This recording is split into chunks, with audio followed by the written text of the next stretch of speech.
So welcome guys to the part 7 of the question series. अभी तक हमने अपनी जो क्वेश्चन सीरीज हमारी चल रही है 100 क्वेश्चंस की। सो आई थिंक 65 क्वेश्चंस उसमें हमने कवर कर चुके हैं एंड अब रिमेनिंग 35 क्वेश्चंस हैं। सो आज की वीडियो में 10 क्वेश्चंस और कवर हो जाएंगे हमारे and which would make a total of 75 questions.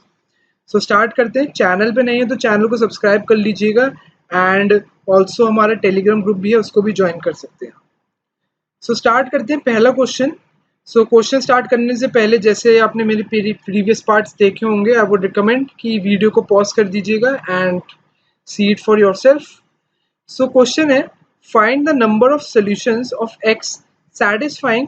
अब ये आपको ग्रेटेस्ट इंटीजर फंक्शन दे रखा है, एक्स बाय 10 का greatest integer function plus x by 20 plus x by 30 plus x by 40 is equal to 5x by 24 where x is between 0 and 1000 and x denotes greatest integer function. ठीक है। सो इसका best तरीका क्या है? Best तरीका करने का ये है कि आप देखेंगे कि ये जो फिगर है ये एक इंटीजर आएगी। पहली वाली फिगर इंटीजर है, दूसरी वाली जो फिगर निकल कर आएगी चाहे पॉजिटिव हो या नेगेटिव हो, ऑब्वियसली पॉजिटिव आएगी क्योंकि हम 0 से 1000 की बात कर रहे हैं। सो ये वाली जिन पे मैं टिक लगा रहा हूँ ये भी इंटीजर आएगी, ये भी इंटीजर आएगी। सो इंटीजर प्लस इंटीजर जो हमारा आएगा वो एक निकल के भी तो एक इंटीजर ही आना चाहिए, है ना। सो इसका मीनिंग क्या हुआ कि जो 5x बाय 24 है ये भी हमारा इंटीजर होना चाहिए। लेकिन ये इंटीजर कब होगा? जब x मल्टीपल होगा 24 का, क्योंकि 5x अपॉन 24 का मीनिंग है कि किसी तरीके से 5x 24 उससे पूरा डिवाइड हो जाएगा। अब 5 24 से तो वो डिवाइड करता नहीं है क्योंकि 5 एंड 24 आर को प्राइम, 5 और 24 को प्राइम है। सो इसका मीनिंग क्या हुआ कि x is a multiple of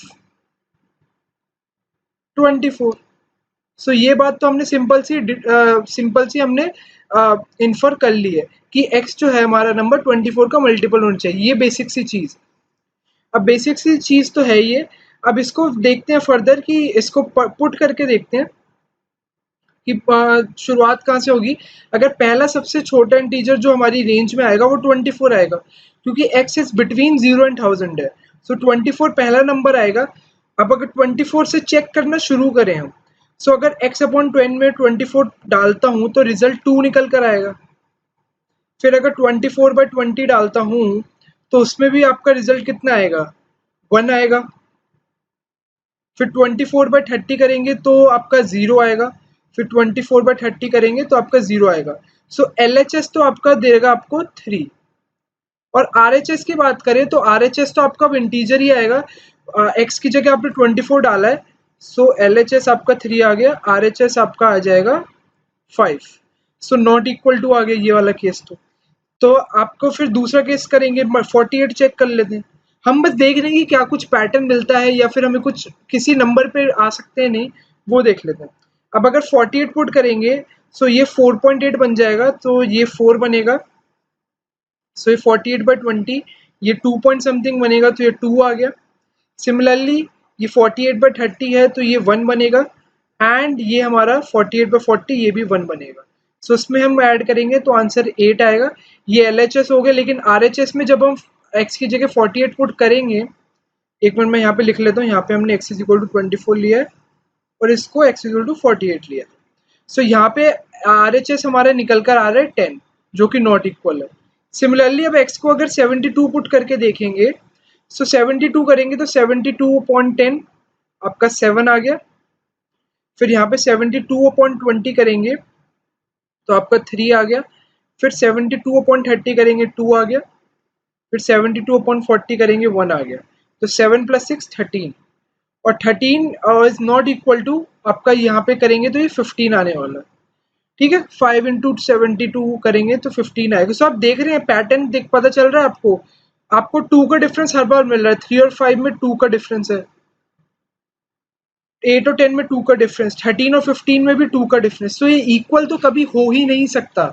यानी कि या तो मैं इस पूरे एक्सप्रेशन में ये -2 लिख दूं तब मेरा ये इक्वल आ जाएगा और सारी वैल्यूज के लिए इक्वल आ जाएगा। 24 के जितने भी मल्टीपल्स हैं उन सब के लिए आ जाएगा। लेकिन अभी के लिए आंसर हम 0 होगा क्योंकि आप हर बार आपका डिफरेंस LHS और RHS में 2 का डिफरेंस आ रहा है। सो इसलिए ये वैलिड नहीं होगा और 2 का डिफरेंस आएगा। अगर आपको इससे भी थोड़ा लग रहा है कि यार और चेक करना है तो और चेक कर लीजिए, थोड़ा और सेटिस्फाई हो जाएंगे आप लोग।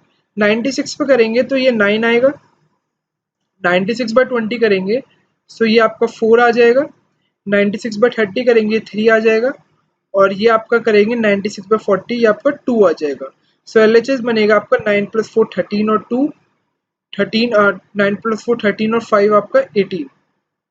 ठीक है, और 18 आपका दोबारा नॉट इक्वल टू होगा 20, क्योंकि इसमें आप 96 पुट करेंगे तो 20 आएगा। सो दोबारा 2 का गैप, सो 2 का गैप हमेशा आएगा और ये कांस्टेंट डिफरेंस आएगा आपका। सो इसलिए अगर इस वाली पूरे क्वेश्चन में मैं -2 कर दूंगा तब वैल्यू मेरी सेटिस्फाई हो जाएगी।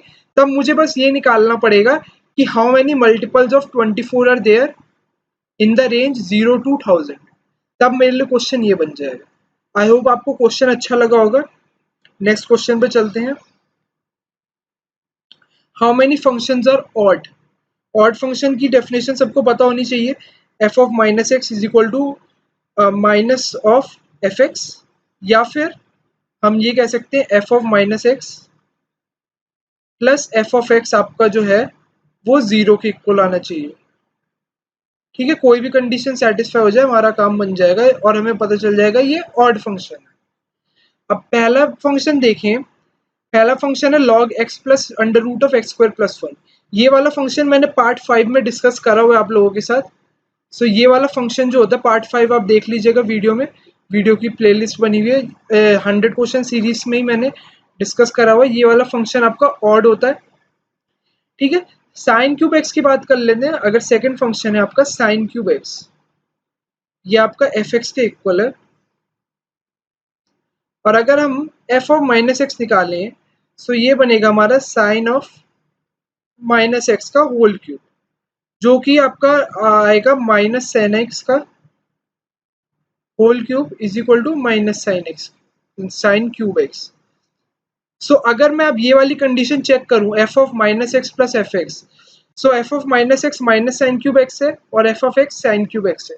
सो इनका सम 0 आ रहा है, यानी कि जो ये वाला फंक्शन होगा ये भी ऑड होगा। थर्ड पे आ जाते हैं x square plus mod x. Third function में मेरा एफ एक्स जो है वो x square plus mod x है। अब अगर मैं बात करूं एफ ऑफ माइनस एक्स निकालना मैं चाहूँ सो वो उसके लिए ये वाला फंक्शन तो माइनस एक्स का होल स्क्वायर बन जाएगा प्लस आपका मॉडुलस में माइनस एक्स चला जाएगा। सो ये तो निकल के एक्स स्क्वायर ही निकल कर आएगा, और ये मॉडुलस के अंदर तो नेगेटिव साइन मॉडुलस मॉडुलस वही फेंकेगा, एक्स आ जाएगा। ठीक है, सो ये वाला फंक्शन जो आपका निकल कर आएगा ये ऐसा आएगा। सो इसमें ये आपका ऑड फंक्शन तो नहीं हो सकता, क्योंकि जब आप ये वाली कंडीशन करेंगे F of minus x plus f x तो आपका 0 नहीं आएगा। सो ये ऑड फंक्शन नहीं हो सकता। सो यानी कि इस पे क्रॉस कर सकते हैं हम बिल्कुल।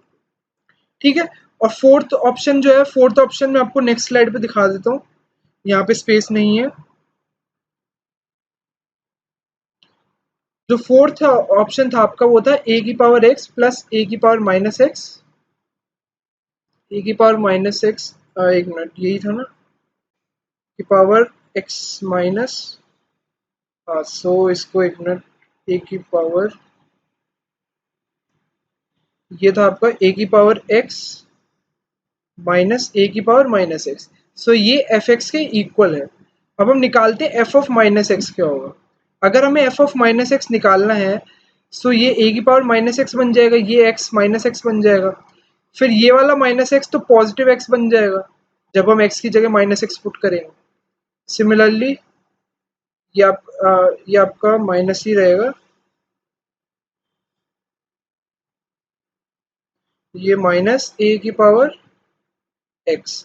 ठीक है, सो अगर अब मैं इन दोनों को कंपेयर करूं, ये एफ ऑफ माइनस एक्स है और ये आपका एफ एक्स है। इन दोनों को अगर मुझे कंपेयर करना है तो दोनों के न्यूमरेटर तो सेम दिख रहे हैं ना आपको, ये ए की पावर एक्स प्लस ए की पावर माइनस एक्स है और ये न्यूमरेटर तो सेम है, मतलब टर्म्स को आगे पीछे कर दिया। डिनोमिनेटर में फर्क है। अगर डिनोमिनेटर में मैं कॉमन ले लूं, ये ए की पावर एक्स माइनस ए की पावर माइनस एक्स है, ये a raise to the power minus x minus a to raise to the power minus a to the power x है। कितना कंफ्यूजन हो रहा है, मेरे को ही बोलने में दिक्कत हो रही है। सो अगर अब मैं इस पूरे फंक्शन में माइनस कॉमन ले लूं, माइनस डिनोमिनेटर से कॉमन ले लूंगा, सो ये वही तो फंक्शन बन जाएगा एफ एक्स। अगर ये वाली टर्म्स को मैं इधर पहुंचा दूंगा सो ये बन जाएगा ए की पावर एक्स माइनस पर माइनस एक्स, यानी कि एफ ऑफ माइनस एक्स मेरा माइनस एफ एक्स के इक्वल आ गया, यानी कि ये ऑड फंक्शन है। सो मेरे कितने फंक्शंस आ गए ऑड? तीन। एक तो ये वाला फंक्शन ऑड है, ये वाला फंक्शन ऑड है और ये फंक्शन, तो तीन फंक्शंस ऑड है। So option c would be the right answer. ठीक है गाइस, नेक्स्ट क्वेश्चन पे चलते हैं। Question 3. Question 3 says if f of t is equal to f of t minus 1 plus f of t plus 1, find the minimum value of k such that f of t plus k plus f of t is equal to 0. I know question थोड़ा सा आपको लग रहा होगा कि क्या question में पूछा, क्या क्वेश्चन ने। अब मैं आपको थोड़ा सा टाइम देना चाहूंगा, क्वेश्चन को कोशिश करिए कि थोड़ा सा रैंडम वैल्यूज लेके चेक करके या वेरिएबल्स लेके ए या बी चेक करके क्वेश्चन को ट्राई करिए। पॉज, वीडियो को पॉज कर लीजिए और उसके बाद ट्राई करिए क्वेश्चन को करने की। ठीक है, आई होप आप लोगों ने क्वेश्चन को ट्राई करा होगा बिल्कुल। सो देख लेते हैं क्वेश्चन में। अब इसमें दे रखा है f of t is equal to f t minus one plus f t plus one. इसका मीनिंग क्या है? मीनिंग देख लेते हैं। यानी कि अगर मैं टी की जगह टू पुट कर लेता हूँ, let t is equal to two, अगर मैं टी को पुट करता हूँ तो एफ ऑफ टू जो है वो F of one plus f of three के इक्वल होना चाहिए। ठीक है, अगर मैं टी को थ्री पुट कर रहा हूँ सो एफ ऑफ वन ये F of two plus f of four के इक्वल होना चाहिए। सो मतलब जो भी टर्म है वो अपने से एक प्रीसीडिंग टर्म एंड एक सक्सीडिंग टर्म दोनों के सम के इक्वल होंगे। अब उसी को मैं करके एक आपको सामने एक वो करता हूँ, एक टेबल बनाता हूँ। टेबल से आपको पूरी क्रिस्टल क्लैरिटी हो जाएगी। ये वाला कॉलम आपका दे देते हैं टर्म्स, नहीं इसको टर्म नहीं देते, इसको दे देते हैं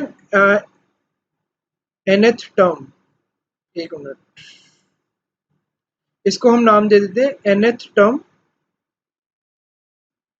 और इसमें कर देते हैं value of the term. nth term मतलब कि अगर मैं ये पहली टर्म है, ये दूसरी टर्म है, ये तीसरी, ये चौथी, ये पांचवी, ये छठी, ये सातवीं, ये आठवीं और एक आप नाइन्थ भी ले लीजिए। ठीक है, अब मैं फिल करता हूँ इसमें कॉलम्स। अब मेरे को दे रखा है कि जो आपकी एफ ऑफ टी है, यानी कि अगर मैंने टी को टू ले लिया तो वो एफ वन और एफ थ्री का सम है। अगर मैं सेकेंड टर्म को ए प्लस बी ले लेता हूँ और वन को मैं ए ले लेता हूँ, थ्री को मैं बी ले लेता हूँ, तो यहाँ तक कोई दिक्कत है आप लोगों को? अभी तक मैंने बिल्कुल ठीक करा। जो सेकेंड टर्म है वो फर्स्ट और थर्ड का सम है। सिमिलरली जो थर्ड टर्म है वो सेकंड और फोर्थ का सम है, यानी कि b जो है वो a प्लस बी और इसका सम होगा, ये वाली टर्म का जो इसमें मैंने डॉट मार्क करा है। सो ऐसे क्या ऐड करूँ मैं a प्लस बी में कि मेरे पास सिर्फ b आ जाए? मैं करूंगा सिर्फ माइनस ए, क्योंकि a प्लस बी माइनस ए मुझे b दे देगा।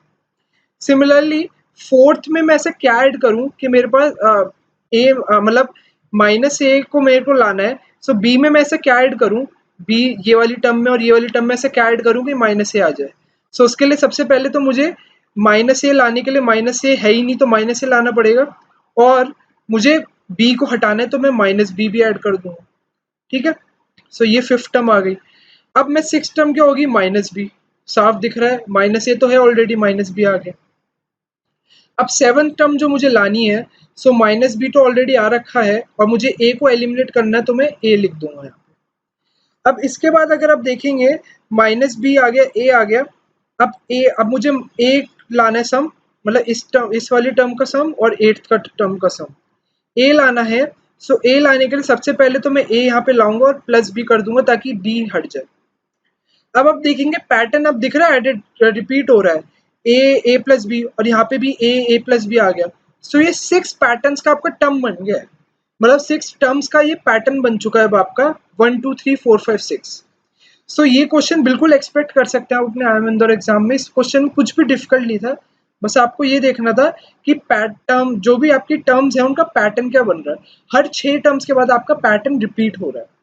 अब क्वेश्चन में पूछा है कि the find the minimum value of k such that f of t plus k plus f of t is equal to 0, यानी कि मतलब इसको मैं ऐसे भी लिख सकता हूँ f of t is equal to minus of f of t plus k, यानी कि कौन सी दो टर्म्स में आपका रिलेशन जो है नेगेटिव होगा, यानी कि अगर एक टर्म ए है तो दूसरी टर्म माइनस ए होनी चाहिए। सो अगर मुझे ये देखना है तो कौन सी टर्म होगी, अगर मैं देखूं फर्स्ट और फोर्थ, सो अगर ये ए है तो ये माइनस ए है। सिमिलरली अगर मैं और कोई टर्म्स देखना चाहूँ तो मिनिमम मेरा यही सम निकल कर आ रहा है। अगर मैं थर्ड और सिक्स टर्म को देखूं, सो अगर ये बी है तो ये माइनस बी है। सेकंड और फिफ्थ को देखूं, अगर ये ए प्लस बी है तो ये माइनस ए माइनस बी है। सो मेरे को +3 करना पड़ेगा, यानी कि अगर मुझे यहाँ से 1 से 4 पे जाना है +3, सो के की जो मिनिमम वैल्यू होगी वो 3 टर्म होगी, यानी कि मुझे 3 टर्म्स को और ऐड करना पड़ेगा, तब जाके मैं माइनस ऑफ एक टर्म पे आ पाऊंगा। सो आंसर ऑप्शन बी हो जाएगा। ये क्वेश्चन बहुत अच्छा था, और ये क्वेश्चन को देख के आपके कॉन्सेप्ट्स काफी क्लियर हो गए होंगे, आई एक्सपेक्ट। ठीक है, अब नेक्स्ट क्वेश्चन देखते हैं। नेक्स्ट क्वेश्चन भी बिल्कुल सिमिलर लाइंस पर है। क्वेश्चन से 4 says if f of t is equal to f of t minus one plus f of t plus one. वही सेम कंडीशन है जो पहली वाली क्वेश्चन की थी। अब इसमें दे रखा find the minimum value of k such that f of t plus k is equal to f of t. जो पहली वाली कंडीशन थी उसमें हम इन दोनों का सम जीरो के इक्वल पुट कर रहे थे। अब मुझे टेबल से देखना है कि टर्म्स इक्वल कब आ रही है। बस टेबल पे ही चले जाते हैं। टेबल पे गए तो मुझे देखना है ए जो यहाँ पर आ रहा है दोबारा ए कब आ रहा है। दोबारा ए आ रहा है 7 टर्म पे, यानी कि एक बार ए जो है फर्स्ट पे एंड सेवंथ पे आ रहा है। सिमिलरली अगर मैं ए प्लस बी को लूँ, ये जो सेकंड पे है, सो ए प्लस बी जो है मेरा एक बार सेकंड पे आ रहा है और एक बार मेरा किस पर आ रहा है, एट्थ पे आ रहा है। सो मैंने देखा कि +6 टर्म्स पे आ रहा है, हर बार +6 टर्म्स पे। सो के की जो मिनिमम वैल्यू होगी इस पर्टिकुलर क्वेश्चन में, के की मिनिमम वैल्यू 6 होगी। हर 6 टर्म्स के बाद आपकी सेम टर्म आ जाएगी। सो के की वैल्यू होगी ऑप्शन बी 6। ठीक है, अगर आपको कोई डाउट हो तो आप पर्टिकुलर तो आप कमेंट्स में बता सकते हैं। सो कमेंट्स में मैं आपको उसका आंसर देने का रिप्लाई करूंगा। ठीक है, सो देख लेते क्वेश्चन 3। क्वेश्चन 4 हो गया आपका, अब चलते हैं क्वेश्चन 5 पे। So question 5 says find simplified value of this particular function. So ये वाला क्वेश्चन अगेन आपका किस पे है, ग्रेटेस्ट इंटीजर फंक्शन पे। सो ये आपका क्वेश्चन ग्रेटेस्ट इंटीजर फंक्शन पे है। इसको ट्राई करिए खुद सॉल्व करने की। इसमें पहले देखिए कितनी नंबर ऑफ टर्म्स हैं और इन टर्म्स का पैटर्न क्या बन रहा है। सो वीडियो को एक बार पॉज कर लीजिए और उसके बाद इसको ट्राई करिए सॉल्व करने की। ठीक है, सो आई होप आप लोगों ने वीडियो को पॉज करके इसको सॉल्व करने की कोशिश करी होगी। सो देख लेते हैं क्वेश्चन 5। सो क्वेश्चन 5 में अगर टर्म बाय टर्म देखते हैं सबसे पहले। सो 5/2 की वैल्यू क्या होती है 2.5, लेकिन इस पे मैंने ग्रेटेस्ट इंटीजर फंक्शन लगा रखा है तो इसकी वैल्यू 2 आएगी। और ये टर्म्स बहुत सारी हैं। ये टर्म मेरी, अगर मैं यहाँ इस टर्म को ऐसे लिख सकता हूँ 0/100, कोई दिक्कत तो नहीं है। 5/2 प्लस 0/100, दूसरी टर्म 5/2 प्लस 1/100, ऐसे आपकी 199/100 तक जाना है। सो 0 से 199 टोटल कितनी टर्म्स हो गई, 200 टर्म्स आपके पास। इन 200 टर्म्स का आपको सम बताना है। सो 200 टर्म्स का जो आपको सम बताना है, सो आप ये देखेंगे कि कौन सी टर्म तक मेरा जो सम है या फिर जो वैल्यू निकलकर वो 2 आएगी, कौन सी टर्म तक आएगी। सोचिए, जैसे ही वैल्यू 3 बन जाएगी, मतलब आपके ब्रैकेट के अंदर की वैल्यू जैसे 3 बन जाएगी, सो उसके उसके बाद आपकी सारी वैल्यूज 3 बनना शुरू हो जाएंगी। सो हमें ये देखना है कि 0.5 इसका कहाँ पे ऐड हो रहा है, यानी कि 2.5 में +0.5 कहाँ पर हो रहा है, वहां पर हम रुक जाएंगे और वहां तक हम 2 की वैल्यू रहेगी इसकी। यानी कि देख लेते हैं, रेंज में बता देता हूँ, एक कॉलम बनाते हैं। सबसे बेस्ट तरीका है इस क्वेश्चन को करने का कि हम एक कॉलम बना लेते हैं।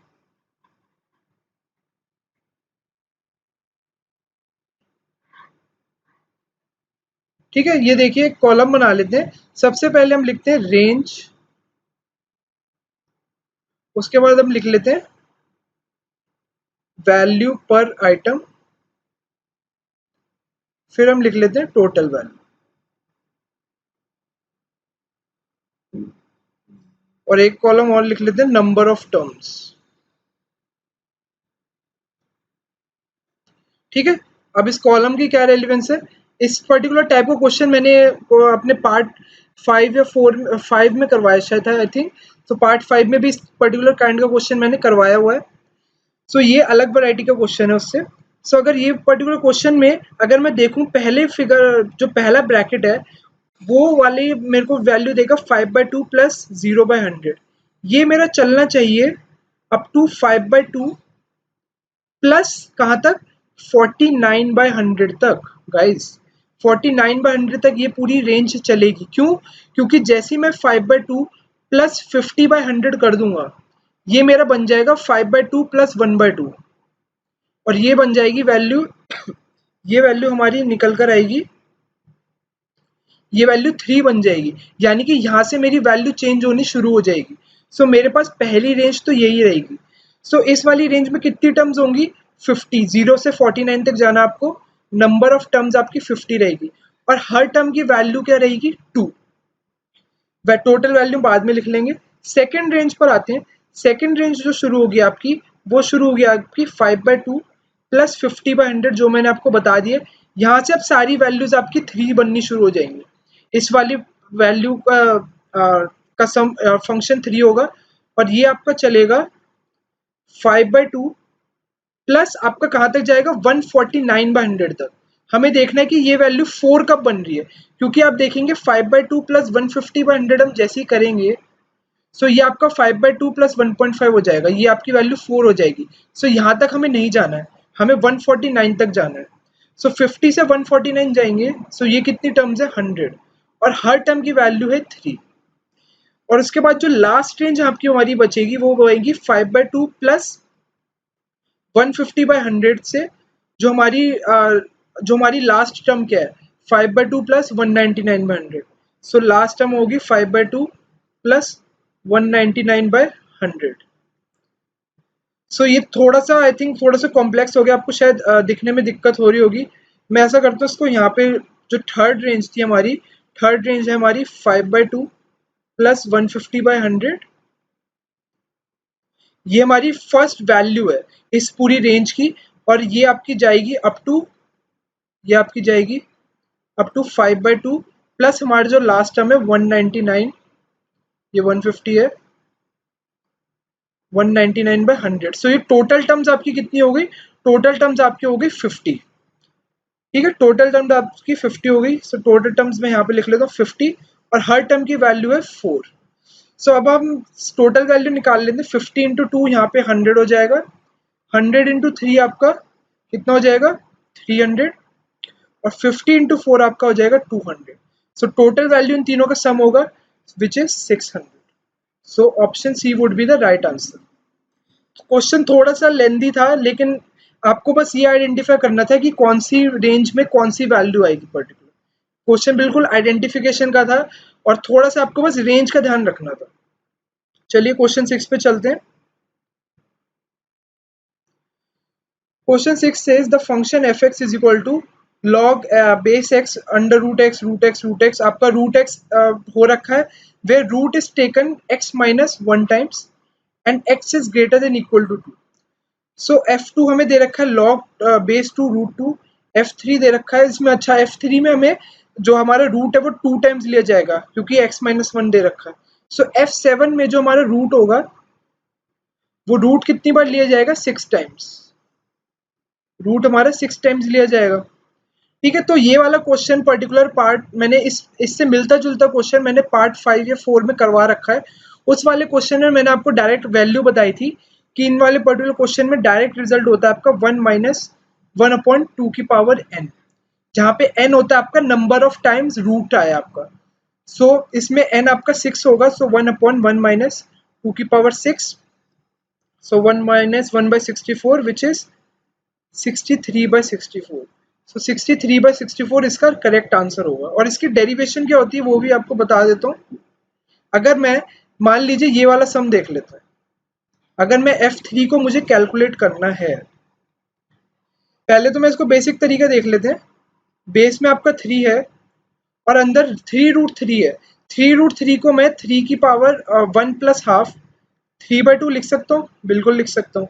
इसको फर्दर सिंप्लीफाई करेंगे सो ये आपका बनेगा 3 3 की पावर 4, और ये 3 की पावर 4 जो है आपका बाहर निकल के इसका कोफिशिएंट बन जाएगा। सो आंसर आपका आएगा 3/4।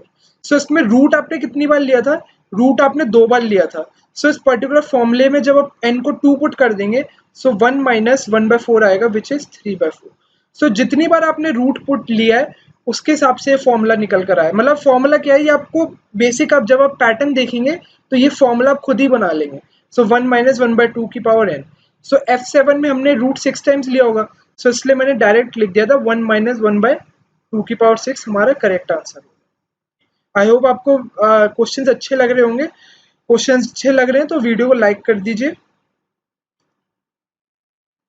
Question 7 says, if f of x is equal to x square upon x square minus 1, then 31 into f of 30 into f of 29, and आपके सारे फंक्शंस आपके मल्टीप्लाई हुए हैं और बीच के, और f of 3 into F of 2 आपसे पूछा गया है किसके इक्वल होगा। ठीक है गाइस, सो इस पर्टिकुलर क्वेश्चन के लिए आप ले लीजिए 1 मिनट, ले लीजिए 1 मिनट के लिए वीडियो पॉज करिए और एक बार खुद ट्राई करिए क्वेश्चन को करने की। सो अगर देखा जाए, सो F30 को मैं सबको एक्सपैंड करके देखते हैं क्या बनेगा।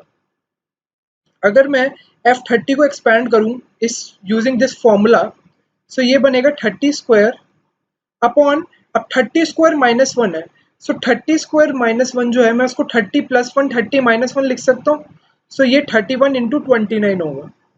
सिमिलरली जो 29 है, F29 है, इसको मैं लिख सकता हूँ 29 स्क्वायर, और नीचे 29 माइनस 1 29 प्लस 1 होगा, सो ये 30 इंटू 28 होगा। सिमिलरली अगला ब्रैकेट 28 स्क्वायर अपॉन आपका क्या होगा 29 इंटू 27, और ये आपका मल्टीप्लाई होता रहेगा, ये मल्टीप्लाई होता रहेगा। और अगर F3 की वैल्यू लिखनी होगी आपको, सो वो लिखेंगे आप 3 स्क्वायर अपॉन आपकी वैल्यू होगी 4 इंटू 2, और यहाँ पे आपकी वैल्यू होगी 2 स्क्वायर अपॉन 3 इंटू 1। ठीक है, आई होप यहाँ तक ये पार्ट सबको क्लियर होगा। मैंने कुछ नहीं करा है, मैंने बस ये f ऑफ x को एक्सपैंड करके लिखा है इसमें। अब देखेंगे तो अब आपको दिख रही होंगी चीज़ें, काफ़ी चीज़ें कैंसिल हो जाएंगी। बचेगा क्या वो देख लेते हैं। अगर मैं यहाँ पे देखूँ तो 31 31 से कैंसिल होगा, 29 29 ये वाला पार्ट कैंसिल हो जाएगा, ये 30 इससे इसका स्क्वायर कैंसिल कर देगा, ये 28 इससे कैंसिल हो जाएगा, ये 29 इससे कैंसिल होगा। सिमिलरली ये 27 आगे वाली 27 स्क्वायर से कैंसिल हो जाएगा। तो पूरा डिनोमिनेटर आपका कैंसिल हो जाएगा, डिनोमिनेटर में आपके पास कुछ नहीं बचने वाला। सिमिलरली ये जो आपका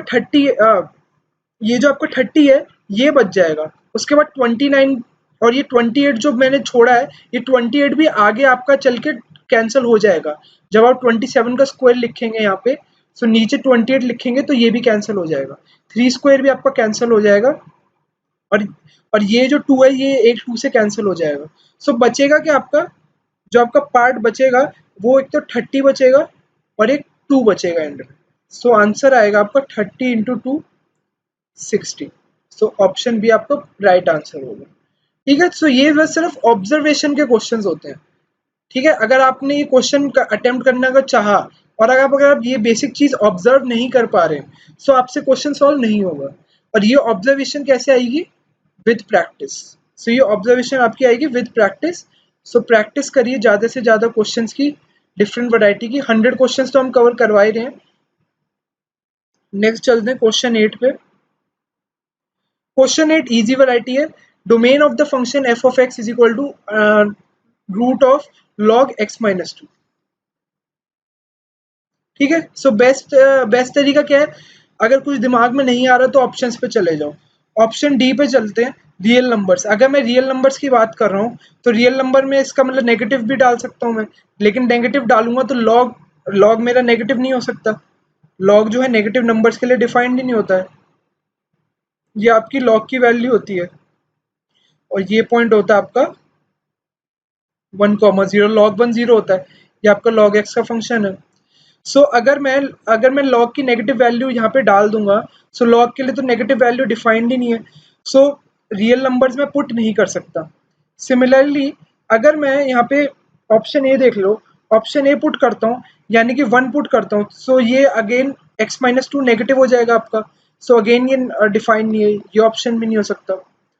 अगर मैं ऑप्शन सी बी पर आता हूँ, अगर मैं इसमें बी पर आता हूँ 3 टू इन्फिनिटी डालता हूँ, सो 3 टू इन्फिनिटी का मतलब है कि 3 में पुट कर सकता हूँ, सो इससे वैल्यू बिल्कुल परफेक्ट बन जाएगी, log 1 आएगी सबसे मिनिमम वैल्यू, सो log 1 0 होता है, सो वो सेटिस्फाई कर जाएगा, सो 3 के बाद कोई भी वैल्यू डालूंगा सेटिस्फाई करेगी, सो ऑप्शन भी आंसर हो सकता है।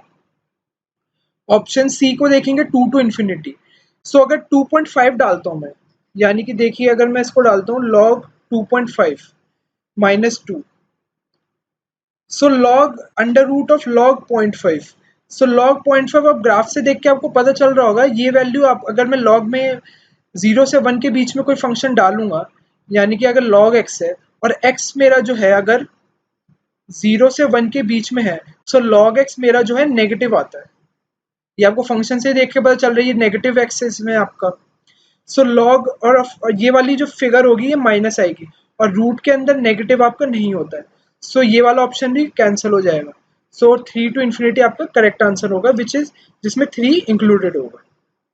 ठीक है गाइस, सो ये था क्वेश्चन 8। अब चलते क्वेश्चन 9 पे। क्वेश्चन 9 अगेन इजी, आपको दे रखा है f of x upon 2x plus 3 is equal to 3x और आपसे एफ ऑफ 1 पूछा गया है, सो एफ ऑफ 1 पूछा गया है, सो बेस्ट तरीका क्या है, आप ये जो पूरा फंक्शन आपको दे रखा है इस पूरे को 1 बना दो, तो ऑटोमेटिकली x की कुछ वैल्यू आएगी वो उसमें पुट कर दो यानी कि हम करेंगे put x upon 2x plus 3 is equal to 1, यानी कि x is equal to 2x plus 3 या फिर x आपका क्या आ जाएगा -3, सिंपल। सो अब इसको इसमें कंपेयर करोगे, सो ये वाली चीज तो हमने 1 पुट कर ही दी थी, सो एफ ऑफ 1 हमारा किसके इक्वल आ जाएगा 3 इंटू एक्स और x की वैल्यू -3 है, so 3 into -3 which is -9, so option b इसका करेक्ट आंसर होगा। ठीक है, इजी क्वेश्चन था, एक आधे इजी क्वेश्चन भी आ सकते हैं, इसलिए मैंने इजी एक दो इजी क्वेश्चंस भी चूज करे थे अपनी वीडियो में। क्वेश्चन 10 देख लेते हैं, the number of the solutions of the equation modulus of x minus 1 plus modulus of x minus 3 is equal to 3/2। अब इसमें सबसे बेस्ट तरीका क्या होता है इन पर्टिकुलर क्वेश्चंस का, आप नंबर लाइन बनाइए, ड्रॉ नंबर लाइन। अब नंबर लाइन बनाने का हिंट मैंने आपको दे दिया है, अब उसमें प्लॉट करके एक बार खुद ट्राई करिए, वीडियो को पॉज कर लीजिए, एक बार खुद ट्राई करिए कैसे कर सकते हैं। इसका कॉन्सेप्ट अगर आपने पढ़ा है कहीं पर भी, सो आपको पता होना चाहिए मॉडुलस ऑफ x माइनस 1 का मीनिंग क्या होता है। ठीक है, देख लेते हैं पर्टिकुलर क्वेश्चन को। मॉडुलस ऑफ x माइनस 1 का मीनिंग है कि कोई भी प्लेन, कोई भी नंबर लाइन पे एक पॉइंट है x, उसकी 1 से दूरी पूछी गई है। अब मॉडुलस ऑफ x माइनस 1 और मॉडुलस ऑफ x माइनस 3, ये दो पॉइंट्स ले लिए मैंने 1 और 3। अब x कहीं पे भी हो सकता है, x यहाँ भी हो सकता है, x यहाँ भी, x यहाँ भी हो सकता है, x 1 के इक्वल हो, x हो सकता है x 3 के इक्वल हो, या फिर x इनके बीच में हो, या x 3 से बड़ा हो, इस यहाँ पर हो कहीं पे, x की कोई भी वैल्यू हो सकती है। मॉडुलस ऑफ x का माइनस 1 का मीनिंग होता है कि distance of point x from 1 on number line. ठीक है, similarly mod of x minus 3 का मीनिंग होगा कि उस पर्टिकुलर x पॉइंट का डिस्टेंस 3 से कितना होगा। अब देख लेते हैं रेंज का, देख लेते हैं कि हमें इन दोनों का डिस्टेंस 3/2 होना चाहिए, दोनों का जब हम डिस्टेंस ऐड करेंगे सो 3/2 के इक्वल होना चाहिए। अब हम केसेस बना लेते हैं, पहला केस ले लेते हैं कि x जो है इनके बीच में है, मतलब 1 और 3 के बीच में है, सो 1 और 3 के बीच में है, मान लेते हैं x कहीं यहाँ पर है, 2 नहीं है, x कोई पॉइंट यहाँ पर है, मैंने मान लिया x यहाँ पर है। सो अगर मैं मॉडुलस ऑफ x माइनस 1 की बात कर रहा हूँ, यानी कि मैं इतने डिस्टेंस की बात कर रहा हूँ, plus modulus of x minus 3 की बात कर रहा हूँ, यानी कि मैं इतने डिस्टेंस की बात कर रहा हूँ। इन दोनों डिस्टेंस का सम क्या है, ये पूरा डिस्टेंस का सम तो 2 ही होगा क्योंकि 1 से 3 का डिस्टेंस 2 होता है। सो इसका मीनिंग क्या है, if I take any value between 1 and 3, answer is 2। ठीक है, क्योंकि मॉडुलस ऑफ x माइनस 1 मतलब ये पूरा डिस्टेंस a मान लीजिए, ये पूरा b मान लीजिए, सो a प्लस बी मेरा हमेशा 2 आएगा क्योंकि 1 और 3 के बीच का डिस्टेंस 2 होता है। अब दूसरा केस क्या है कि if x is equal to 1 और x इज इक्वल टू 3, यानी कि मैंने x को या तो यहाँ पे चूज कर लिया या फिर यहाँ पे चूज कर लिया। अगर मैं x को 1 पुट कर देता हूँ सो ये पूरा पार्ट तो मेरा 0 बन जाएगा, और x माइनस 3 को पुट कर देता हूँ सो ये पूरा डिस्टेंस 2 हो जाएगा। सो उस केस में भी मेरा आंसर 2 आना है। सो आंसर इस केस में भी 2 आना है। अभी तक 1.5 तो मेरा कहीं पे भी आया नहीं है। अब देख लेते हैं कि हम रेंज से थोड़ा बाहर चले जाते हैं। सिमिलरली अगर हम x को अगर 3 भी पुट कर देंगे, ये दूसरा केस बताना भूल गया मैं, अगर x को हम 3 पुट कर देंगे सो उस पर्टिकुलर केस में ये वाली वैल्यू 0 हो जाएगी और यहाँ से डिस्टेंस 2 आ जाएगा। सो दोनों केसेस में हमारा आंसर 2 आ जाएगा। अब चलते हैं तीसरे केस पे। अगर मैं x को यहाँ पे ले लेता हूँ, मतलब 1 से छोटा ले लेता हूँ, अगर मैं 1 से छोटा ले लेता हूँ सो x माइनस 1 की वैल्यू क्या होगी, ये वैल्यू, इस वैल्यू को मैं m मान लेता हूँ, और x माइनस 3 की वैल्यू क्या होगी मॉडुलस में m प्लस 2। ठीक है। सो अगर मैं बात करना चाहूँ कि x की डिस्टेंस क्या हो सकता है, तो ये तो डिस्टेंस ऑलरेडी 2m प्लस 2 है। ये जो डिस्टेंस है ऑलरेडी x माइनस 1 की वैल्यू m है और x माइनस 3 की वैल्यू m प्लस 2 है। सो ये डिस्टेंस ऑलरेडी 2m प्लस 2 है, और m मेरी पॉजिटिव क्वांटिटी होगी क्योंकि मैं डिस्टेंस की बात कर रहा हूँ, और डिस्टेंस कभी नेगेटिव नहीं हो सकता। सो 2m plus 2 already is greater than 1.5 या फिर 3/2 जो कि है। सो 1.5 से बड़ा है, यानी कि 1.5 कभी आ ही नहीं सकता। हमेशा जो मेरा मिनिमम डिस्टेंस है वो 2 होगा, और 2 कौन से में होगा, जब 1 और 3 के बीच में या 1 या 3 पे एग्जैक्ट वो फंक्शन फिक्स्ड हो। सो आंसर 1.5 कभी आ ही नहीं सकता इनका sum. So 0 solutions are there for this particular question. ठीक है। आई होप गाइज आपको वीडियो पसंद आई होगी काफ़ी, एंड चैनल को सब्सक्राइब कर लीजिएगा। ठीक है। So thank you for watching the video.